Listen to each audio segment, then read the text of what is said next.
Well, the first thing I did when I read it, I was like, it was the middle of January, so I'm like, oh, wow, I wonder where we're going to do this. And then, they were like, oh, no, New Jersey. You're doing it at the pool in New Jersey. So I was like, wow, okay. And that was the subject of a lot of debate. I have to tell you, we were thinking about the weather. Well, what I'm sure you were. Did you hate it? And I remember I was sitting on the edge of the diving board, and there was a guy who was talking to me who was a diver, and he's like, I've been doing this for 15 years, and blah, blah, blah. And I was sitting at the edge, and I'm like, wow. I'm like, well, I could ask this guy, and he'll make me feel better. And I'm like, oh, what's it like? And he looked up, and he was like, it's cold. And I was like, are you kidding me? Like, he was supposed to tell me it's fine, don't worry about it. Oh, shoot. But I also have asthma.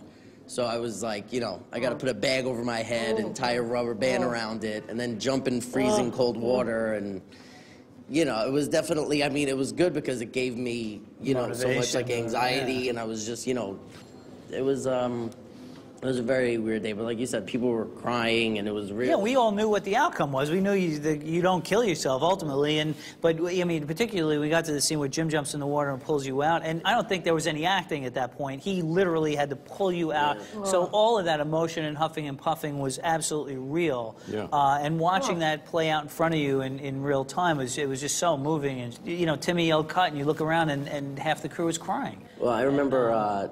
It got to a point where the second day of filming it, I was like, I can't do this anymore. And I was like, and they wanted to get some certain shot. And I went up to Timmy, and I looked at Timmy, and I was like, listen, I can't do another one. I was like, that's it. And he was like, all right. So I went back, and, we sat in the camper, and I felt like crap because I hate letting everybody down because, like, they're my friends and the people I worked with.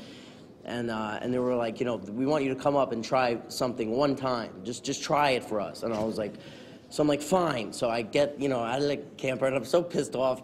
And I get up there, and as soon as I, walked onto the set, everybody just turned around and started clapping. Aww. And it was just, yeah. Wow. And I was just like, I felt like I was going to cry, and I was like, oh, my God. And everybody just came over, and they hugged me, and they were like, we're so proud of you, and that was so amazing. And they're like, now get the hell out of here and, go home.